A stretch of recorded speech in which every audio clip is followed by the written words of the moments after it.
बिस्मिल्लाहिर्रहमानिर्रहीम। अस्सलामुअलैकुम। आप देख रहे हैं 1 बाय 1 न्यूज़ एसटी। हमारे बहुत ही प्यारे और काबिल एहतराम दोस्त जनाब पीर मोहम्मद सफदर अली शाह ज़िला भक्खर से, मोहम्मद इरफान बल्दिया टाउन कराची से, काबिल दोस्त मियाँ मोहम्मद असलम साहब और मोहम्मद अकरम रामे साहब, जो कि आज 1 बाय 1 न्यूज़ चैनल एसटी के स्टूडियो तशरीफ़ लाए।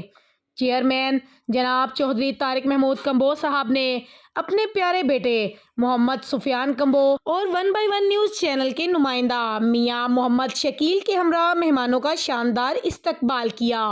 सुफियान कंबो और नुमाइंदा मोहम्मद शकील ने मेहमानों को फूलों के हार और माला पहनाई। तमाम दोस्तों ने स्टूडियो का विजिट किया और 1 बाय 1 न्यूज़ चैनल और अखबार को देखकर मुबारकबाद पेश की। चेयरमैन जनाब चौधरी तारिक महमूद कंबो साहब, प्यारे बेटे सुफियान कंबो और नुमाइंदा शकील ने तमाम मेहमानों का दिल की गहराइयों से शुक्रिया अदा किया। ताज़ा तरीन अपलोड्स की नोटिफिकेशन हासिल करने के लिए हमारे चैनल को सब्सक्राइब करें और साथ में दिए गए घंटी के निशान को दबाना ना भूलें।